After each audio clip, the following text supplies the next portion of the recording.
श्यामलाल जी बाजार से सामान लेकर अपने घर की तरफ आ रहे थे। लेकिन जैसे ही वह एक मोड़ पर पहुंचे तो उन्होंने देखा कि दूर कहीं काले धुएं के गुब्बार आसमान में उठ रहे हैं। उनके दिल की धड़कन तेज हो गई। धुआं उसी दिशा से उठ रहा था जहां उनका घर था। घबराहट में उन्होंने तेज कदमों से चलना शुरू किया और फिर दौड़ने लगे।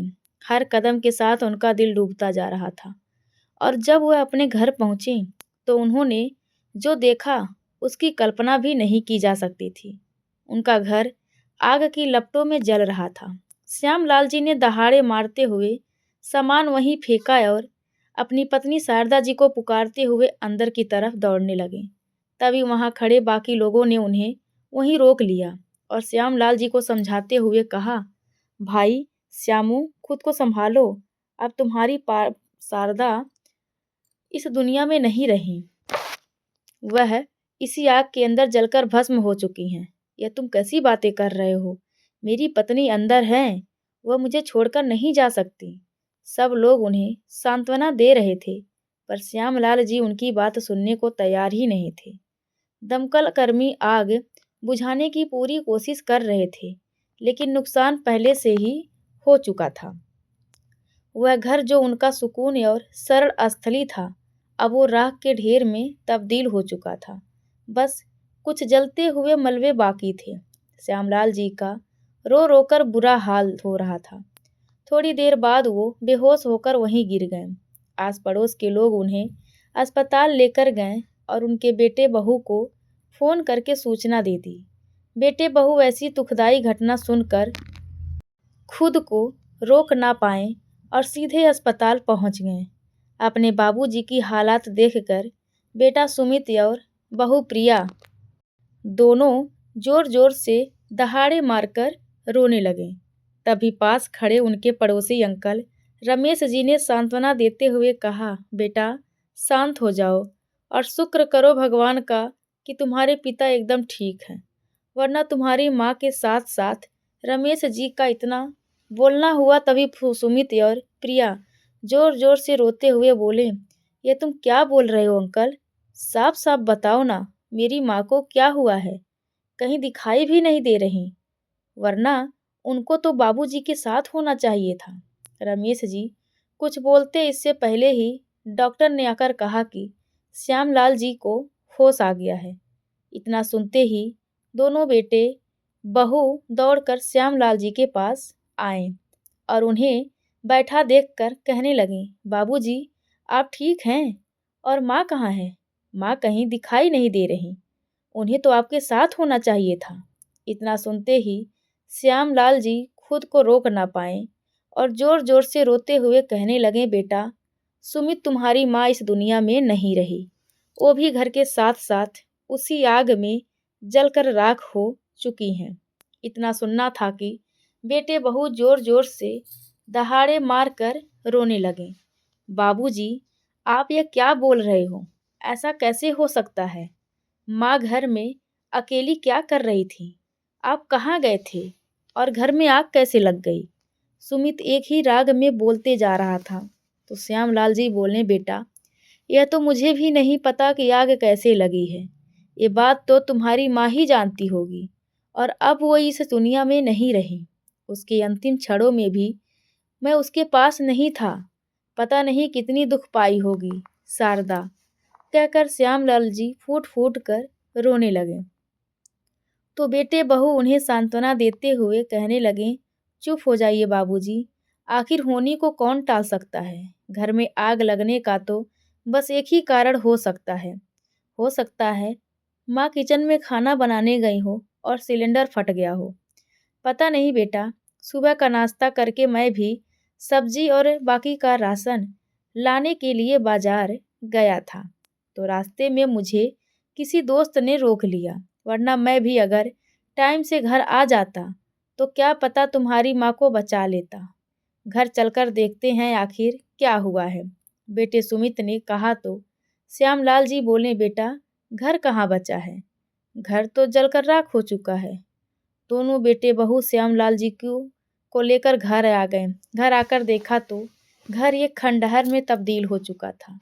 सुमित इधर उधर माँ को खोजने लगा तो माँ की सिर्फ हड्डियाँ मिली। जिसे देखकर सुमित दहाड़े मार मार कर रोने लगा।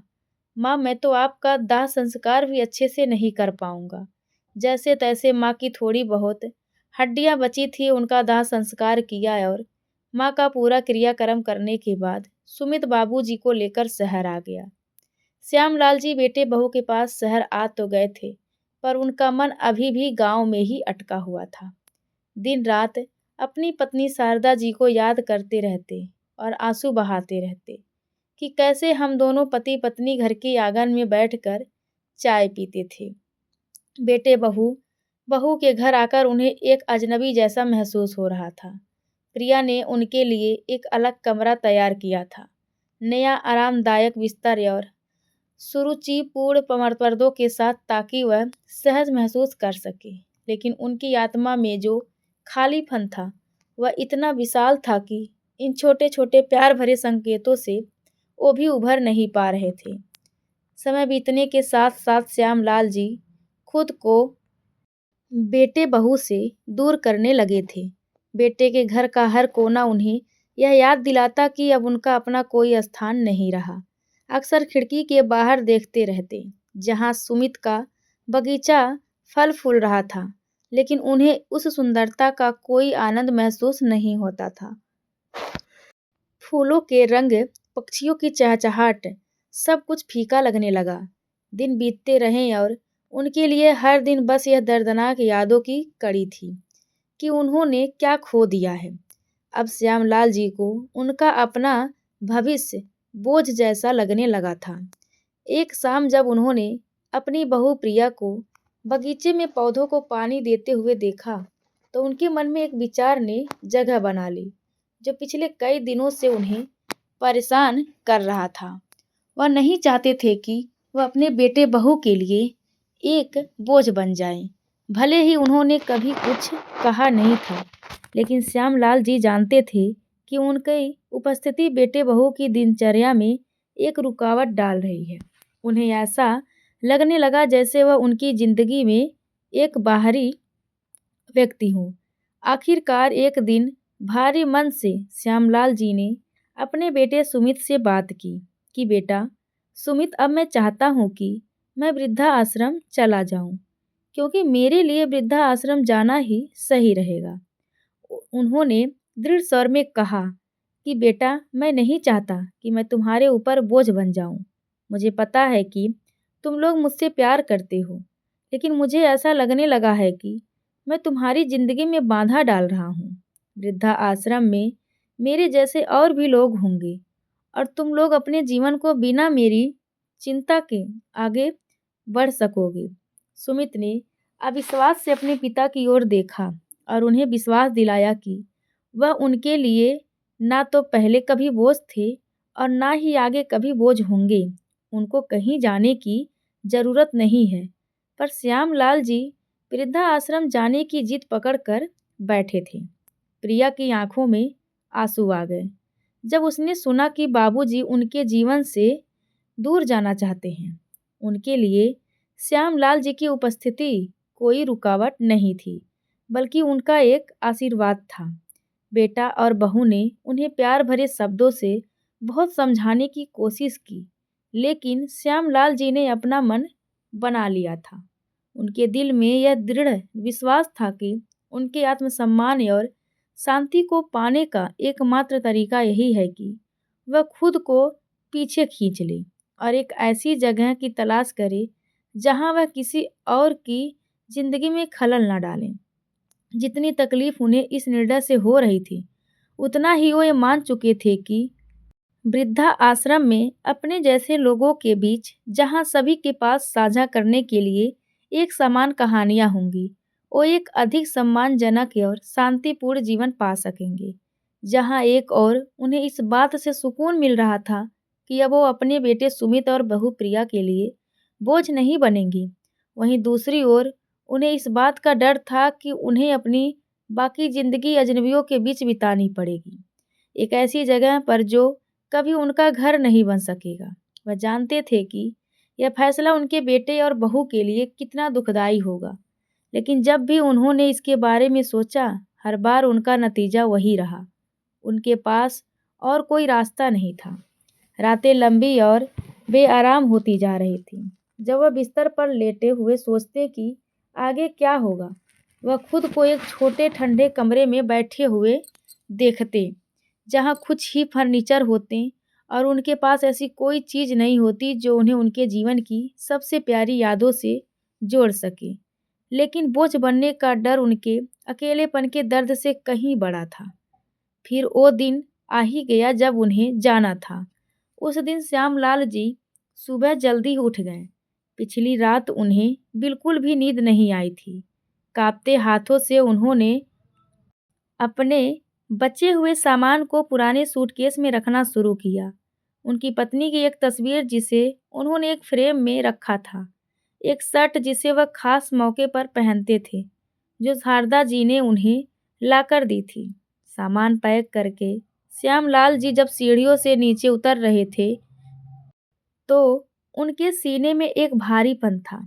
सुमित और प्रिया दरवाजे पर खड़े उनका इंतजार कर रहे थे, अपनी उदासी को छिपाने की कोशिश कर रहे थे। भले ही उनके चेहरे पर मुस्कान थी, पर सुमित की लाल नम आंखें उनके असली जज्बात बयां कर रही थी। पापा, क्या आप अब भी अपने इस फैसले को लेकर पक्के हैं? रोहित ने दिल में उम्मीद लिए पूछा कि शायद उनके पिता अपना इरादा बदल दें। प्रिया भी उनके बगल में खड़ी अपने आंसू रोकने की कोशिश कर रही थी, लेकिन उनके चेहरे पर गहरा दुख साफ झलक रहा था। श्यामलाल जी ने गहरी सांस ली और अपनी आवाज में मजबूती खोजते हुए बोले, यह हम सबके लिए बेहतर है। बेटा, तुम चिंता मत करो, मैं ठीक रहूंगा। उन्होंने जबरदस्ती मुस्कुराते हुए कहा। भले ही वह जानते थे कि यह शब्द उनके अंदर की बेचैनी को छिपा नहीं सकते। वृद्धा आश्रम की ओर यात्रा शुरू होते ही एक भारी चुप्पी ने माहौल को घेर लिया। प्रिया ने हल्का माहौल बनाने के लिए कुछ बातें करने की कोशिश की, लेकिन श्यामलाल जी का ध्यान कहीं और था। उनका मन बार बार उनके पुराने घर और पुरानी जिंदगी की यादों में डूबता जा रहा था कि कैसे उनकी दुनिया इतनी जल्दी बदल गई। उन्हें ऐसा लगने लगा कि जैसे उनका अस्तित्व धीरे धीरे मिटता जा रहा था, जैसे वो अपने ही साए में बदल रहे हों। खिड़की के बाहर की दुनिया, जानी पहचानी सड़कें, घर और बगीचे, सब कुछ धुंधला और दूर सा लगने लगा। हर किलोमीटर जो वह पार करते, वह उन्हें उनकी पुरानी जिंदगी से और दूर ले जा रहा था। उन्हें उस भविष्य की ओर धकेल रहा था जिसका सामना करने से वो घबरा रहे थे। तभी अचानक सुमित ने एक मोह लिया जो उन्हें वृद्धा आश्रम की तरफ नहीं ले जा रहा था। श्यामलाल जी अपनी सीट पर सीधे बैठ गए। उनकी आंखों में उलझन साफ झलक रही थी कि ये सही रास्ता नहीं है। तभी श्यामलाल जी ने हल्की चिंता के साथ कहा कि हम कहाँ जा रहे हैं पापा? एक आखिरी जगह है जहाँ हमें पहले जाना चाहिए था। सुमित ने बिना उनकी ओर देखे जवाब दिया। उसकी आवाज़ में एक दृढ़ता थी जिसने और सवालों के लिए जगह नहीं छोड़ी। लेकिन श्यामलाल जी की बेचैनी और बढ़ गई। अब क्या होने वाला है? उनकी थकी हुई दिमागी हालत उस सवाल का जवाब तलाशने की कोशिश करने लगी कि आखिर उन्हें कहाँ ले जाया जा रहा है। उनकी उम्मीद और बेचैनी का ये तूफान उनके भीतर बढ़ता जा रहा था, लेकिन वह चुप रहे, खिड़की से बाहर देखते हुए अपने विचारों को काबू करने की कोशिश करते हुए। जैसे जैसे कार आगे बढ़ी, श्यामलाल जी के मन में बार बार ये सवाल उठने लगा कि शायद सुमित और प्रिया ने उनके लिए कोई योजना बनाई हो। आसपास का दृश्य भी बदलने लगा। शहर की भीड़ भाड़ से निकलकर वे अब एक शांत और खुली जगह पर पहुंच रहे थे, जहां पेड़ पौधे और बिखरे हुए घर थे। उनके विचार इधर उधर भटक रहे थे। उनके अतीत की यादों और अनजाने भविष्य के डर के बीच अटके हुए आखिर वे कहाँ जा रहे थे? क्या यह वाकई उनके जीवन का अंत था, जैसा कि वो सोच रहे थे, या कुछ ऐसा था जिसका उन्हें अभी तक अंदाजा भी नहीं था? गाड़ी लगातार जानी पहचानी सड़कों पर चलती रही, लेकिन श्यामलाल जी के लिए अंतिम मंजिल अब भी एक रहस्य बनी हुई थी। उनका दिल तेजी से धड़क रहा था और गाड़ी के भीतर पसरी हुई चुप्पी भारी होती जा रही थी। जैसे तूफान से पहले का सन्नाटा हर गुजरते मिनट के साथ तनाव बढ़ता जा रहा था, और वो खुद को बार बार यह सोचने से नहीं रोक पा रहे थे कि आखिर क्या हो रहा है। तभी सुमित ने गाड़ी एक ऐसी जगह पर रोकी जिसे देखते ही श्यामलाल जी का दिल कांप उठा। लेकिन जो दृश्य उन्होंने देखा उसने उनकी सांसें रोक दी। यह वही जगह थी जहां कभी उनका घर खड़ा था। ये देखते ही श्यामलाल जी की पुरानी पीड़ा फिर से उभर आई, मानो वह घाव जो धीरे धीरे भरने लगा था फिर से हरा हो गया हो। उस घाव आग, उस जलन और उस पल की यादें जब उन्होंने अपनी जिंदगी के हर हिस्से को आग की लपटों में खोते हुए देखा, फिर से उभर आई। लेकिन जैसे ही श्यामलाल जी की गाड़ी से बाहर निकले तो उनका हैरानी का ठिकाना ही नहीं रहा, क्योंकि जहां कभी सिर्फ राख और मलबा बचा था, वहां अब एक छोटा सा नया घर खड़ा था, जिसे देख श्यामलाल जी की खुशी का ठिकाना ना रहा।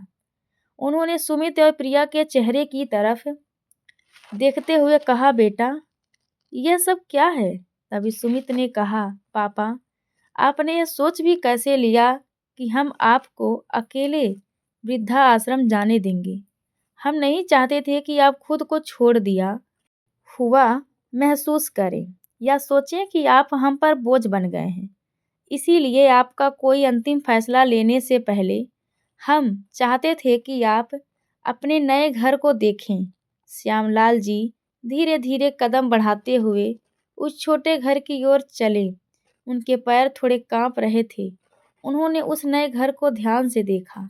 यह उनका पुराना घर तो नहीं था, लेकिन हर एक छोटे से छोटे विवरण में उन्होंने रोहित और प्रिया के प्रयास और प्यार को महसूस किया। बगीचा हालांकि छोटा था, लेकिन उसमें कुछ वैसे ही फूल लगाए थे जैसे उनकी पत्नी शारदा जी लगाती थी। खिड़कियां जिनसे हल्की हल्की धूप अंदर आ रही थी, एक गर्म माहौल बना रही थी। सामने बरामदे में वही झूला था जिस पर बैठकर वह सुबह की कॉफी का आनंद लिया करते थे। वह बिना कुछ कहे घर के अंदर चले गए। उनके हाथ दरवाजे के फ्रेम और ताजा रंगी हुई दीवारों को छू रहे थे। घर का हर कोना एक नई शुरुआत की कहानी कह रहा था, लेकिन उसमें गुजरे हुए वक्त के प्रति गहरी इज्जत भी थी। बैठक में एक फ्रेम में उनकी और उनकी पत्नी की तस्वीर रखी हुई थी। श्यामलाल जी चुपचाप बस देखे जा रहे थे। तभी उनकी चुप्पी को तोड़ते हुए सुमित ने कहा कि देखिए पापा जी, हम जानते हैं कि जो आपने खोया उसे तो कोई नहीं बदल सकता, लेकिन हम चाहते हैं कि आप यह जानें कि आपके पास अपना खुद का घर है। यह घर आपका है पापा, आपको कहीं जाने की ज़रूरत नहीं है। तभी श्यामलाल जी ने आंखों में आंसू लिए अपने बेटे की ओर देखा। आज उन्हें ये एहसास हुआ कि उन्होंने बहुत कुछ खोया था, लेकिन जो उन्हें सबसे ज़्यादा डराता था वह आग नहीं थी, बल्कि यह डर था कि अब उनका कोई ठिकाना नहीं रहा। पर आज उनके सामने इस बात का सबूत था कि वह अकेले नहीं हैं। उनका परिवार हमेशा उनके साथ है, उन्हें एक नई शुरुआत देने के लिए। सुमित और प्रिया वहीं खड़े रहे। वे चाहते थे कि उनके पिता यह समझे कि उन्हें सबसे कठिन रास्ता नहीं चुनना है। जिंदगी उन्हें अब भी नए पल बनाने का मौका दे रही थी, बिना उनसे अलग हुए। अब सवाल यह था कि श्यामलाल जी क्या करेंगे। एक और वो अपने उस निर्णय पर अड़े थे जिसमें वह वृद्धा आश्रम जाना चाहते थे ताकि वह स्वतंत्रता पा सके। दूसरी ओर उनके सामने एक नया विकल्प था, एक ऐसा घर जो उनके बेटे और बहू ने प्यार से बनवाया था, जो यह कभी नहीं चाहते थे कि वह उनसे दूर जाएं। आंखों में आंसू लिए श्यामलाल जी को यह एहसास हुआ कि शायद जो उन्होंने सबसे ज़्यादा चाहिए वह अकेलापन नहीं था, बल्कि उनके परिवार की उपस्थिति थी। और इस अर्थपूर्ण जगह में उन्हें एक नई उम्मीद की झलक दिखाई दे रही थी कि शायद उनका भविष्य उतना अंधकारमय नहीं है जितना उन्होंने सोचा था। श्यामलाल जी कुछ देर के लिए मौन खड़े रहे, फिर अंदर कमरे की तरफ जाने लगे। जैसे ही श्यामलाल जी ने दरवाजे के अंदर कदम रखा, उन्हें एक गर्माहट और अपनापन महसूस हुआ। यह कोई आलीशान घर नहीं था, लेकिन हर कोना बड़ी बारीकी से उनके लिए तैयार किया गया था। यह एक छोटा और सहज घर था, जिसे बहुत प्यार से सजाया गया था। खिड़की के पास एक आरामदायक कुर्सी रखी थी, जहां से सूरज की रोशनी अंदर आ रही थी। उन्हें ऐसा लग रहा था कि उनके पुराने घर की आत्मा को फिर से जिंदा किया गया हो। तभी प्रिया ने कहा कि हम जानते हैं बाबूजी, आपका पुराना घर हम वापस नहीं ला सकते, लेकिन हम चाहते थे कि आपको एक नई शुरुआत मिले, ऐसा कुछ जो आपको फिर से घर जैसा महसूस कराए, क्योंकि आप हमारी ज़िंदगी का अहम हिस्सा हैं। बाबूजी, हम जानते हैं कि आप अपनी आज़ादी और स्वाभिमान को कितना महत्व देते हैं। यह जगह सिर्फ आपके लिए है, ताकि आप अपने लिए जगह बना सकें। लेकिन हम भी पास में रहेंगे, पर हम ये नहीं चाहते कि आप खुद को बोझ समझें, क्योंकि आप कभी भी हमारे लिए बोझ नहीं थे। आप हमारे परिवार का हिस्सा हैं। प्रिया की यह बात सुनकर श्यामलाल जी के भीतर जैसे राहत की लहर दौड़ गई। वह गांठ जो उनके दिल को जकड़े हुए थी, अब धीरे धीरे खुलने लगी थी।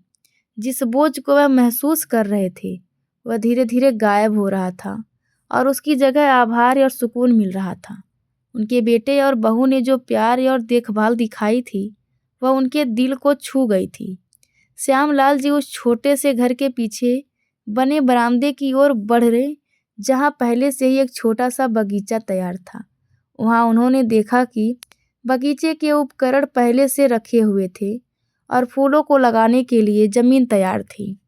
वही फूल जो उनकी पत्नी को पसंद थे। मिट्टी की खुशबू और बगीचे की तैयारी के बीच उन्होंने आखिरकार उस गहराई को महसूस किया जो सुमित और प्रिया ने उनके लिए की थी। यह सिर्फ एक नया घर नहीं था, ये एक अवसर था कि वो अपनी ज़िंदगी को फिर से शुरू कर सकते हैं, बिना अपनी आज़ादी खोए। श्यामलाल जी ने अपने बेटे बहू के साथ अपनी नई दिनचर्या में ढलना शुरू कर दिया। जो शुरुआत में एक असंभव सी पेशकश लग रही थी, अब एक वास्तविक अवसर की तरह महसूस होने लगी थी। आग के बाद पहली बार उन्हें ऐसा महसूस हुआ कि उनके पास फिर से अपना एक घर है। भले ही यह पहले जैसा ना था, पर सुमित और प्रिया की नज़दीकी से उन्हें सुकून मिल रहा था। उन्होंने फिर से अपने उस शौक की ओर रुख किया जिससे वह हमेशा से प्यार करते थे। बागवानी व बगीचे में घंटों बिताते, मिट्टी तैयार करते, फूलों को पानी देते और बड़ी कृतज्ञता से जीवन को बढ़ते हुए देखते। हर नए फूल के साथ उन्हें ऐसा लगता कि वह खुद भी नई जिंदगी जी रहे हैं, अपने जीवन को फिर से सहेज रहे हैं। शाम के समय बगीचे में काम करने के बाद वह बरामदे में बैठते और अपने श्रम का फल देखकर संतुष्टि महसूस करते। अब यह घर सिर्फ एक छत नहीं था, बल्कि वह जगह थी जिसे वह अब अपना कह सकते थे। दूसरी ओर सुमित और प्रिया ने उनकी जिंदगी में एक सही संतुलन बनाए रखा। उन्होंने श्यामलाल जी की ज़रूरतों का सम्मान किया, उन्हें उनका व्यक्तिगत स्थान दिया और उन्हें यह सुनिश्चित किया कि वह कभी अकेलापन महसूस ना करें। वे हमेशा उनके पास रहते, बातचीत करते, हंसते और रोज़मर्रा की बातें साझा करते। अब उनके बीच कोई तनाव नहीं था। सुमित भी अब वहीं से अपनी जॉब करने लगा था। अपने बेटे बहू को देखकर श्यामलाल जी को एहसास हुआ कि जिंदगी ने उन्हें एक नया मौका दिया है, न सिर्फ पौधों को बढ़ाने का, बल्कि अपने बेटे और बहू के साथ एक मजबूत प्यार भरा रिश्ता बनाने का। एक रात जब वे सब साथ में डाइनिंग टेबल पर खाना खा रहे थे, तो श्यामलाल जी ने कहा, तुम दोनों ने मुझे सिर्फ रहने के लिए जगह नहीं दी, तुमने मुझे वो चीज़ दी है जिसे मैंने सोचा था कि मैंने हमेशा के लिए खो दिया है। यह सिर्फ एक घर नहीं है, ये मेरी जिंदगी के सबसे अच्छे पल हैं। तभी प्रिया ने भावनाओं से भरी आंखों के साथ मुस्कुराते हुए कहा, हम बहुत खुश हैं बाबूजी कि आपको ऐसा महसूस हो रहा है। हम हमेशा चाहते थे कि यह जगह सिर्फ एक आश्रय ना हो, बल्कि आपका घर हो। अपने बेटे बहू का अपनी प्रति इतना प्यार देखकर श्यामलाल जी को लगने लगा कि असली घर सिर्फ एक इमारत की दीवारों में नहीं होता, बल्कि उन रिश्तों में होता है जो हमें हमारे अपने लोगों से जोड़ते हैं। समय के साथ उनका रिश्ता सुमित और प्रिया के साथ गहरा होता गया, एक ऐसे रूप में जिसकी उन्होंने कभी कल्पना भी नहीं की थी। हर शाम का भोजन, हर बातचीत जो वह धूप भरी दोपहर में करते, या वह शांत क्षण जब वह बगीचे में साथ बैठते, इन सभी ने उनके बीच के रिश्ते को और मजबूत कर दिया। अब उनमें कोई दूरी या अलगाव का भाव नहीं था। श्यामलाल जी अब केवल उस घर में नहीं रहते थे, बल्कि वो अपने बेटे और बहू की जिंदगी का अभिन्न हिस्सा बन गए थे। अब उन्हें लगने लगा था कि जिंदगी में गहरे दुख के बाद भी हमेशा एक नई शुरुआत की गुंजाइश होती है। तो दोस्तों, आप सबको यह कहानी कैसी लगी कृपया कमेंट करके ज़रूर बताएं और चैनल को लाइक, शेयर और सब्सक्राइब करना बिल्कुल ना भूलें। धन्यवाद।